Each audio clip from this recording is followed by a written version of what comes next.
needed to bust out the Sivir.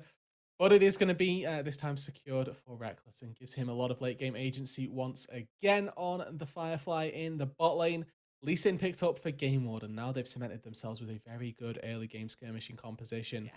One that really can tussle with anything that Karmine Corp look to offer. Potential for the likes of a Jarvan, a Viego still open for GameWard. The Xin of course, a champion that we may well expect to see. And Poppy was the ban that Karmine Corp, I believe, dropped. It didn't get at all in the first set of picks. And GameWard, I think, sort of quite happy about that one and going to take it off the ban table very quickly. Yeah, I mean, that champion is just way too good right now.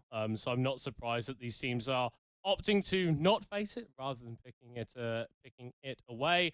Lucian, actually, a ban that we don't really see a lot of the time, but sort of indexing into preventing Inax and Camilius from having a matchup in the bot lane that is really going to pressurize this Zeri. Now we get to sort of see what picks they'll be able to hop into. Obviously, getting the Lucian taken off the board, another very strong early game champion. The Tristana potentially also going to hit that ban table would certainly be key. Like I say, currently still a lot of powerful early game champions that you can go for. The Draven still rings true to me, something that we could have seen versus the Sivir. But it's not going to be a second ban down on to that bot lane just yet. GameWard with their bot lane still to pick. They can save counter pick for support. I think they just match ADC here. Yeah, it would make the most sense. Like, really, a lot of bot lanes aren't too dependent on the AD carry pick. It's a lot more dictated by the support so that you're going to be locking in alongside those carries. And if Zeri is a strong late game hyper-scaling AD carry, I think Jinx is that, but just that little bit more. I always like Jinx. Jinx, for me, the epitome of late game hyper-scaling carries. And I know that our producer, Kay, today, she's going to be absolutely buzzing that Jinx gets locked in the LFL. Her favorite champion, so shout out for running the production as well. Certainly makes the appearance in the bot lane, and I expect this to be a very strong topside focus for GameWard. With the Jinx being locked in, it's a champion that you can command push on in the early game using those rockets. You can pretty much offset anything that Karmine Corp are trying to do down in that bot side, and you can use the Lee Sin to play very heavily up to the top lane. And I think the key thing for both of these teams that we've really seen them draft compositions that want to do very, very different things. GameWard have kind of been all about the team fights, and if they're able to find those big 5v5s, they get Inax on a carry that can just rip through health bars. But Karmine Corp, especially with this Rakan locked in as well, are a little bit more concerned with splitting up these fights, having a load of isolated skirmishes where they can just overload with a few extra members, get picks, and then take over the rest of the play. One thing I will say about Karmine Corp's composition is... And welcome onto the Rift for the fourth and potentially final time. If Karmine Corp want to keep their hopes of winning the LFL, their hopes of making it to EU Masters and defending their crown alive, they need to stand up to GameWard in this game and then win one more after. The task is simple for GameWard, though. You kill Karmine Corp's Nexus in either this game or a potential fifth game, and you are the one claiming the spoils. Stacking as few members in this bot lane, maybe looking for a member of Karmine Corp overstepping, but no, just going to claim that early vision. Tempered expectations for this early game for me, Middlecourt. I think that this could be a fairly slow one to start us out. Both of these AD carries in the bot side want a little bit of time to scale up. Both of our junglers kind of demand a little bit of early game as well. That early game aggression certainly can come through with a Lee Sin with a Trundle, particularly when we see press the attack on 113 going to be largely focused around amplifying the damage of not just himself, but also the team. In case we forget, press the attack amplifies all damage sources, so helps out the Gwen, helps out the Ahri, trying to deal the damage. And also just a really nice mixed damage profile for Karmine Corp here. Actually, fairly magic damage oriented as well. Zeri's magic profile is about 60-40 between magic damage and physical damage respectively.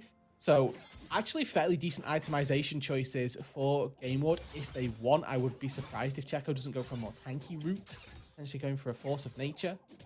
As, we are seeing quite why the Gwen can counter the Gnar in the early stages. Quite simply, press E and auto attack, even in the minion wave. Cabochard comes out on top of that trade. And this has been fairly sort of par for the course in the last few games. Cabochard getting the counter pick in top lane, and able to put Melonic a little bit to the sword in the early stages, but we've seen how massive the Nara ultimates coming out of the GameWard top laner can be, especially in that last game. So not going to be too concerned if he's dropping a little bit of CS in the early stages, as long as he's turning up to those team fights and landing those massive, massive stuns. Yeah, and you can see both of the top laners giving a little bit of respect over to one another. The Doran shields start on both sides, not wanting to get poked out too much. Melonic also opting into the fleet footwork to give his laning phase a little bit more staying power also. Cabo not going to fall prey to the early gank as Akabane and 113 meet in the river. Not going to precipitate into anything more, as actually Checker caught out. Flash is going to be forced away as 113 not quite able to chase down the GameWard mid laner, and Akabane gets away as well.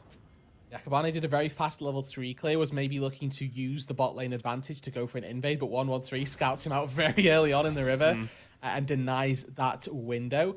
Really smart pathing by the Karmine Corp jungler prevents any misfortunes befalling him, and they also burn the flash and teleport of Checolad in the mid lane. This mid matchup has certainly given us quite a lot to look at. It is currently Checo who's, better end of his HP pool, but that teleport certainly cheating it. Needs a little bit of help from Camilius, though, to push this wave all the way in. And Rude, I kind of want to zoom out on what this game means. Not just in terms of who's going to progress onto what, but also just culturally within the LFL. Karmine Corp, ever since they came into the league, have been dominant. They have never finished below third in the playoffs or in the regular split until this summer. Now potentially not even going to make EU Masters if GameWard are able to just get one more last hit on their Nexus. Honestly, it would be disastrous for this organization. And to talk about the other side of the coin, reminder, GameWard, very developmental organization for this season into 2022. They built this roster and they made no changes from spring to summer after a 7th place finish in spring. Them finishing in playoffs alone is an improvement, but winning this game... Look at bot lane. I'm top lane, it's everywhere, middle court. There's action going to be happening on multiple parts of the map. First blood secured for Inax. We'll have a look at that in a little bit as Malarkey is being chased down by multiple members of Karmine Corp and has no way of escaping from safety. It doesn't burn the flash there, I quite like it. It's no summoner spells burned on either side, really. So it's a kill. The teleport likely going to be used by Melonic to get back to catch the tail end of this wave. Still gets a fair portion of it, actually, so not too hard done by. It is just a quick cash injection and actually a very good tempo stall from Melonic there. We get to see what happened down on this bot side, though. This was the gank from Camilius, stepping onto some chompers there, reckless with a bit of a misstep. Inax flashing over, doesn't block.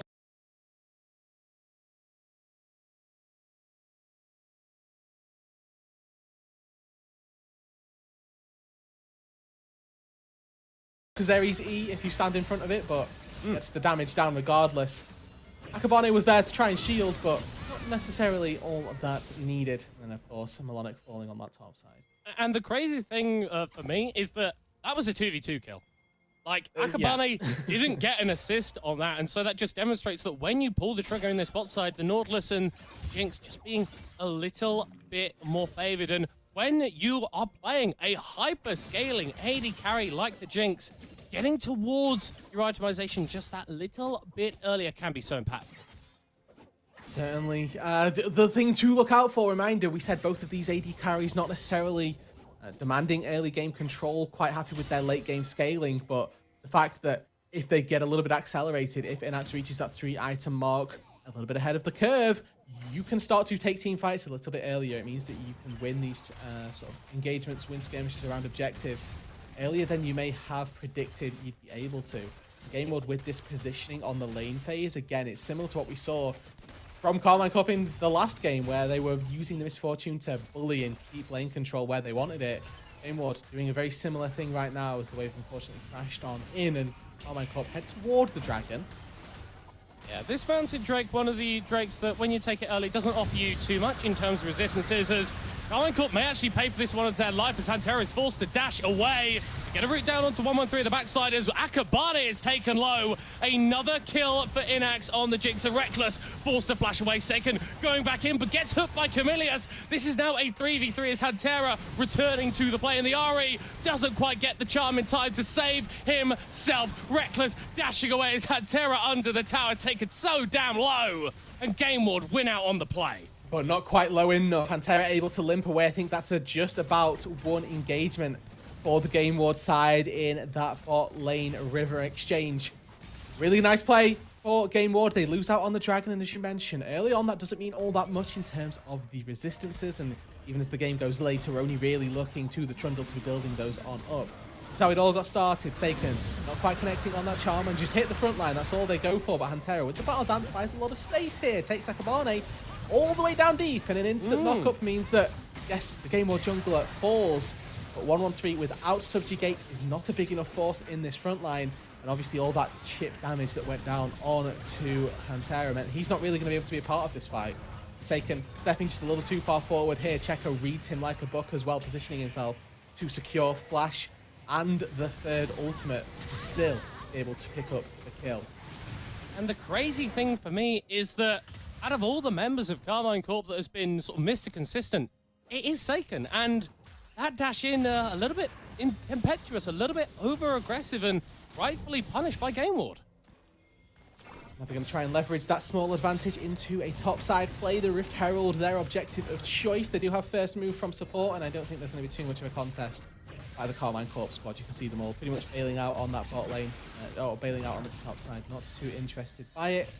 And small thing here, but great positioning by Inax. Just going to make sure that nothing really happens to him down in that bot lane. Needs to wait for a bit more support from his team to get back to his lane.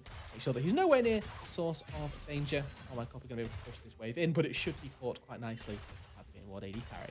Yeah, and again, it's more gold going over to Inax, and we saw how effectively he could use that in the last game. That pentakill on the Sivir, absolutely exceptional, and Jinx is another one of those champions that when you get the itemization, you get a reset in a fight, you can absolutely take things over. Camilius hanging around this mid lane for a little bit, has just dinged level 6, so now has access to that depth charge, but Seiken a little bit too far away. Obviously with the Spirit Rush as well, would likely just be burning that cooldown. It's not worth spending a lot of time there, particularly with so few objectives open to teams in these early stages. 2 minutes on the Cloud Dragon. We'll all be happy to hear we do not have a third Cloud Soul of the series. But for the time being, the laning phase continues. And in this series, at the very least, these extended laning phases have tended to favor GameWard just a little bit, unless, of course, game 2, Karmine Corp having the insane amount of early game control. But even in the tight, tense early stages, GameWard, despite being able to draw wins from them, they were always just about finding the early leading advantages. As Inax now in a bit of trouble. Yeah, a little bit lazy in terms of the pathing into the river. The Chompers excellent onto Hantera's 113 flashing forward once again. The Ignite being dropped onto the Jinx, but the follow-up damage isn't there from Karmine Corp. The Super Mega Death Rocket doesn't quite take out the Trundle as Reckless trying to fire with those bursts, but not enough to take anyone out.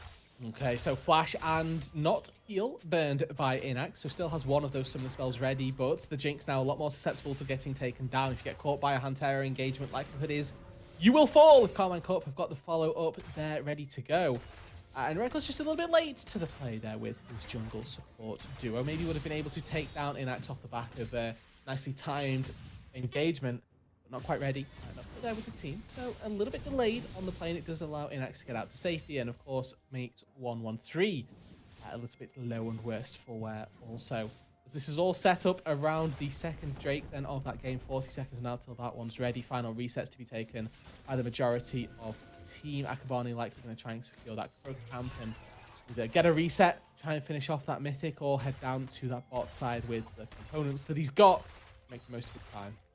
And I like this ward that we've just seen placed here from Reckless, not just because it allows you to do the Zeri W, the shock laser over the wall, but it also means that you're going to know how Inax is rotating, where he is moving. Melonic about to go Mega in the top lane and has got a little friend here in terms of Seiken. Flashes away from the charm.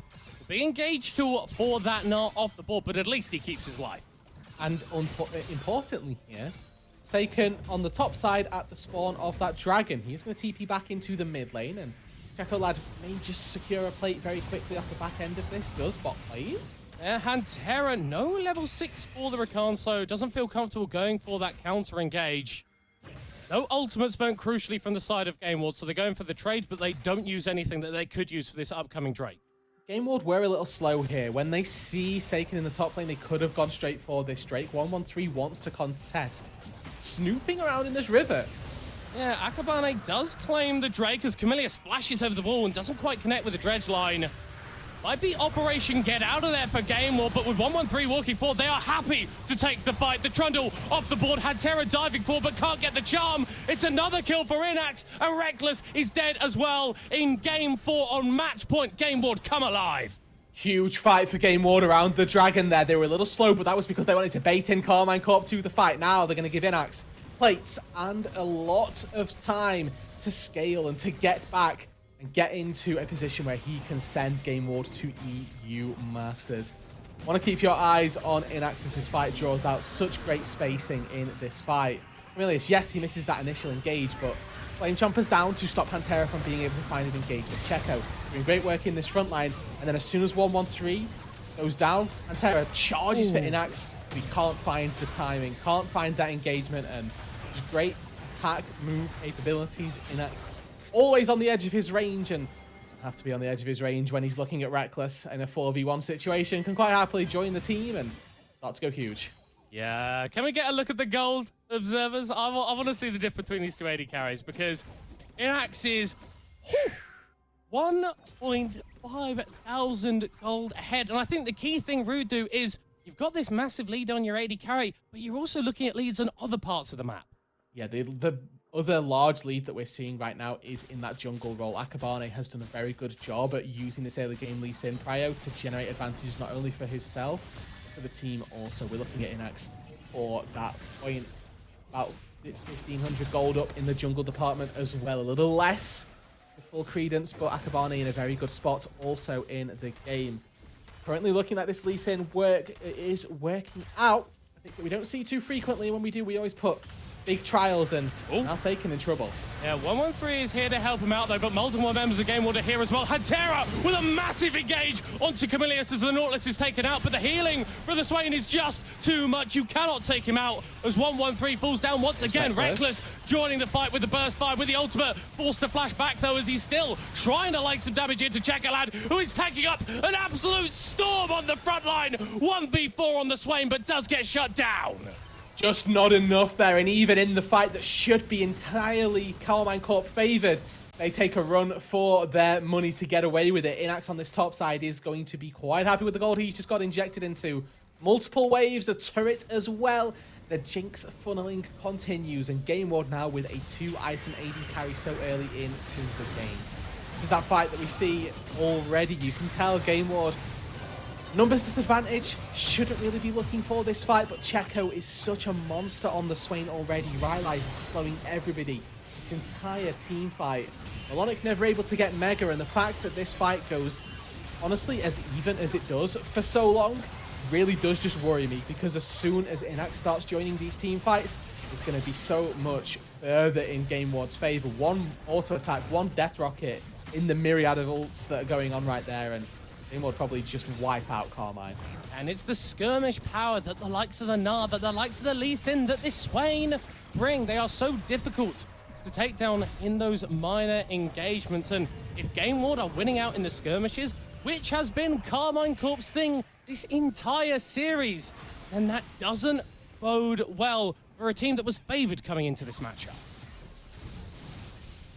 Game's not over yet. Series not done either. Zeri very good at late game scaling. The Gwen can be a monster in team fights. Cabo and Reckless need to hoist themselves from this pit that they are finding themselves in right now and start to put up the performance needed to keep them in the LFL, keep their chances alive. Melonic dashing forward 2v1. About to go mega here on the Gnar. I've seen this play before, and Melonic was able to get out that time, but this time he may not be so lucky. Cabo Shard with the kill. Really good play by Karmine Corp down on the bot lane. Overloading a little bit at the exact right time. Seiken not quite able to find Karmine. But they get themselves a numbers advantage around a very crucial timing. This Drake spawning in 30 seconds time. Melonic will be able to teleport down if GameWard wants to contest it. And I think that they do. We look at that item spikes being hit. It's just an axe. It's not third item for a Jinx. But with that Gale Force, with that Phantom Dancer, you know that this Jinx has that safety and the damage to boot. 3D, one of the best items, the best Zeal item for putting up raw DPS for single target. Herald's used and Melonic's TP comes through. Karmine Corp now trying to struggle through this mid lane. Yeah, mid lane tower has just been taken down, and not just the Phantom Dancer for Inax that is key. Level 11 now on Checo Lad. That Demonic Ascension is going to take this lane to a point where it is so difficult to match him. Neither of these top laners have TP, so if GameWard want to force a play around this mid lane, it would be a 4v4. We've already seen how well they do in those. Flash! And Camilius, Seiken responding with a summoner spell of his own, but he's going to get kicked back into the dredge line. Checolad, though, going to get charmed up by Hanteras. It's actually Karmine Corp that have got a better end of this play. A shutdown, but a double knock-up into a wall secures the first reset for Inax. And he could keep going forward. 2 kills for GameWard. Now the question is, who's going to go for this dragon? Neither jungler available, and it doesn't look like either one of the teams particularly happy to go and try and flip that objective. One fight for GameWard, but now Cabo, he's got the angle. There's another flank as well. Pantera's here. Yeah, there is absolutely nowhere for Malone to go. He's going to hop back, though. Nanar gets him out of that sticky situation. Hyper proc plus the double jump from the hop, just enough to keep him out. Swifty boots as well for this Nara also. A lot of safety in built. Seiken thinks that he's safe there, but catches the wrong end of a resonating strike. Fortunately, he buys enough time from the walls that he doesn't get kicked all the way over. And Hantera does such a good job at stopping GameWard from chasing down that they actually find a kill on one side. They get the one trade, but it's still a GameWard big sweep. Reckless never able to really get into that fight. The split call and the split positioning from Karmine Corp costing them in that instance, and slowly but slowly, these advantages are starting to rack up for GameWard. They are on match point, series point, EU Masters point. They find just a couple more fights, a couple more that go their way. They're going to be sending themselves to the International. And Inax already 4-0-4 on this Jinx as Seiken. Having a dangerous game here. Nearly caught out by Camilius, nearly caught out by Akabane. Stays standing for the time being. Second, the Drake of the game taken away for GameWard. Not going to be too impactful in the moment, but they're looking at that Soul as a potential win condition to be all important. Ocean Soul going to be so strong for any team that can pick it up. The staying power in the front line, the ability to deny just that first kill going over on either side. You're denying Jinx resets or you're denying Ahri resets. Both of those are so crucial, so pivotally important in these team fights. If you get that Ocean Soul and you get that ability to stop off in the team fight for just a little longer, you're going to be very, very happy with your team fight situation. Second Drake for GameWard. We're still 10 minutes out from that Ocean Soul eventuality, but now with this Jinx who's nicely scaled up, their attention's turning toward the dragon, or towards this Baron now. Oh my god, potentially a little scared. Seiken TPing in there. Potentially just a little too early on for me. Yeah, just sort of a bit of a pressure TP, I guess, to get you onto the map. But I want to touch a little bit on itemization here, Rude Dude. The Leandries picked up for Checolad in the mid lane. There's Camilius splashing over the wall, fighting engage onto Reckless. The Zeri able to get out just in time as 113 is being chased down on the top half of the fight. Akabane relatively low on the Lee Sin and Checolad. Already using that demonic extension. Those are some big tools taken away from GameWard. Oh, flash heal, lightning rush burned by Reckless. The immortal shield bow saving him from the assassination attempt from GameWard. Very important that everybody lives there. We're on that pivotal timer now when the positioning of that fight, that Baron could very easily be taken, broken the game open, and stop this game from being as close as it is. 3,000 gold, excuse me, 21 minutes into the game. Still an advantage for GameWard, but it's nowhere near as sizable as it was maybe 5-10 minutes ago when they had the same semblance of an advantage. We're looking at Inax. He is your leading man for GameWard. The second that Infinity Edge comes online, GameWard's chances of winning this game double, triple, increase tenfold even, because the Jinx with that third item becomes so powerful. Despite all that, I love the pit stop. I love the stopwatch being picked up, because currently the one way that GameWard lose is Inax dying. And even if that happens, it doesn't secure them a loss, but it makes it look a whole lot worse. Oh. Just 22 minutes in, and they're going to start hitting onto that Baron. Cabo's got TP. He can join the fight if necessary. GameWard, they want to force this. Yeah, I think this is the play as they're fighting an engage onto Hatera. That Zonya's buys so much time as he may look for a re-engage now as Malonic is about to go make a shot. Diving forward, Seiken with the charm onto Inax, but doesn't quite take him out in time as in the front line. Checolad buys so much time. A 1-for-1 mid lane is traded, but Cabo Shard is hunting for blood. The health bars in favor of Karmine Corp as Malonic dipping out of that mini foam. The fight dissipating, moving away from the Baron pit as neither team finds anything decisive. And honestly, both sets of solo laners hard carrying the squad right there. We saw Checolad. I mean, okay, we didn't see it, but we're going to get a chance to once again. This is NX and Camilius and GameWard just deciding they want to fight. They need to force a fight at whatever means necessary. Malonic on one side causing so much chaos. Checo in the front line is distracting all of Karmine Corp. Despite this insane combo from the Gwen, from the Ahri in the backline, none of the GameWard backline go down. There was just enough stopping power from the GameWard side to not get absolutely wiped. It really was all down to Checo, him staying in the front line, being that beefy boy. It stopped the follow through, it stopped Karmine Corp chasing, and it stopped them wiping out GameWard. 1 minute to go until the Ocean Drake. Soul points available for GameWard if they want to pick this up. Absolutely free if they don't have the position to get in to give this one away to Karmine Corp to let this one go over. But judging by that hook from Camilius, I don't think that's going to be the case, Rude Dude. They've never shied away from a fight. Karmine Corp and GameWard this series have really stepped to them on that marker. Charm onto Checolad as he's being engaged onto by 113. Malonic in the back line. Oh, he finds the dive forward. He finds the stun into the wall, and Cabo Shard cannot contribute to the fight. Already 2 kills. A reset secured as Reckless kicked in the head and kicked down. 3-0 in favor of GameWard. Dragon be down Baron on the table. GameWard gonna head themselves straight over to the big purple worm. No smite, no AD carry. And Karmine Corp routed here. Their hopes and dreams of defending their EU Masters title slipping away little by little. GameWard extending their advantage. Yeah, 3 members hitting onto this Baron, trying to double dip as well as Malonic charmed, and they don't quite have the damage to take him out immediately. Cabo Shard slowed up by the Rylai's, and Malonic kiting with the Hyperprocs. The 2v2 goes in favor of GameWard, and Karmine Corp recognize that and back away from the Dragon. They can't even get a consolation prize. Rubbing salt in the wound there for Karmine Corp. The 2 versus 2 going the way of GameWard. Now with that Baron, they will be able to reset quickly, get back out onto the map. They have double TP if they really want to secure this Ocean Dragon for themselves. But with this Baron, 2 turrets remain outside the base of Karmine Corp. Their Jinx has hit an Infinity Edge. Wee woo, wee woo. Big item alert. It is not matched by Reckless either, despite the 50 CS advantage. Despite all the gold that Karmine Corp can funnel into your enemy AD carry, nothing can overwhelm the ability of kills and assists. Inax has got 12 takedowns out of 13 for the team so far this game, and being a part of all those kills has got him to this breakpoint. Infinity Edge picked up. Stopwatch ready to go. GameWard as a unit moved down into that bot side. Checolad used his teleport to just buy a little bit of time in that mid lane and make sure that there was that pressure point going through 2 lanes.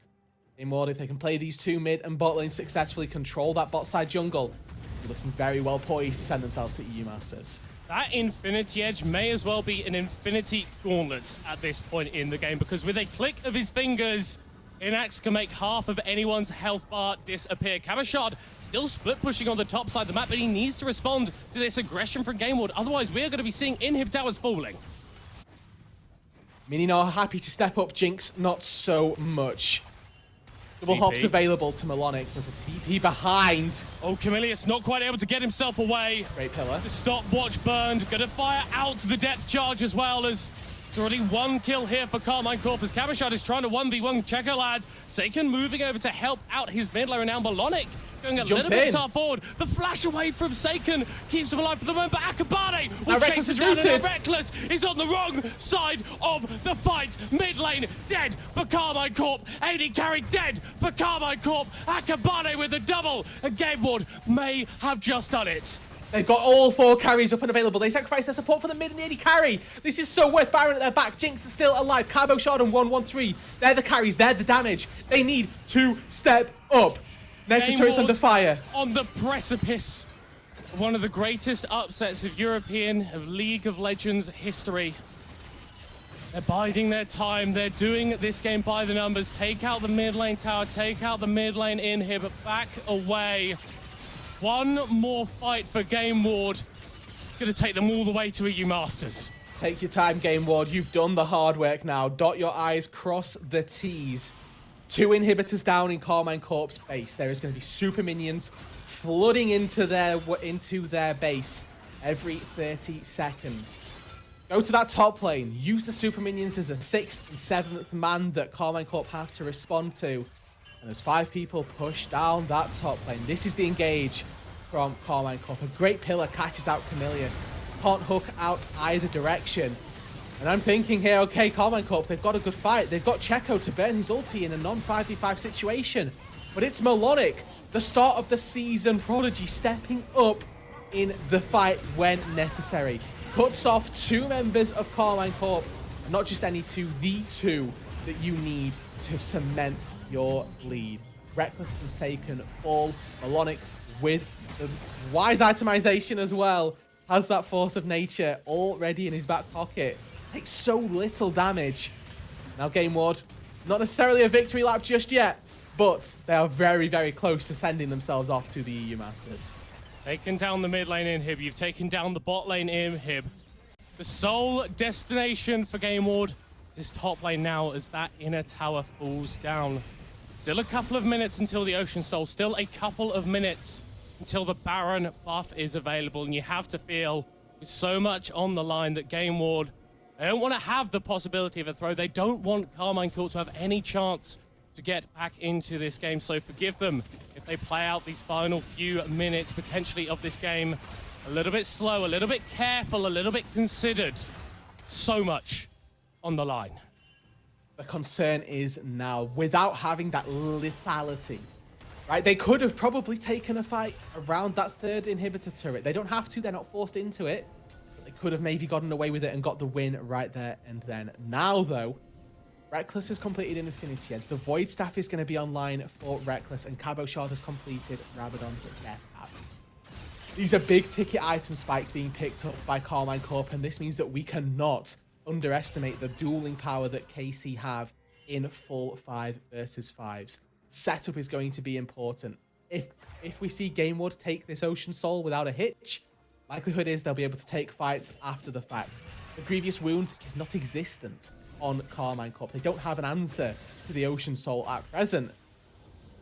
With complete control, really, of that river, definitely in GameWard's favor of the jungle. About 50-50 here. And Terra jumping onto Akabane. Malonic about to go Mega. On the way, that Mega Gnar timing is big for Karmine Corp. If Malonic isn't able to find a huge Gnar in this fight, then maybe there is a chance that the back-to-back EU Masters champions will have a chance to defend their title. But as it stands, it's Karmine Corp.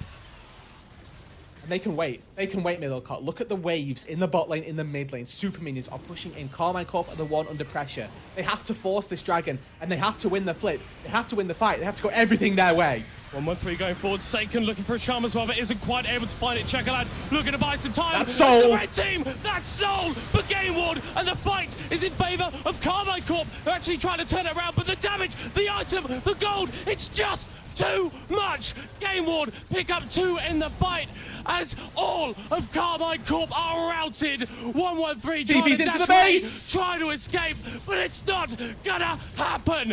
Where were you when GameWard rose up and took down the back-to-back EU Masters champions? They're going to do their victory lap. Mal middle court. The two Nexus turrets fall. GameWard are going to EU Masters. Karmine Corp will not defend their title.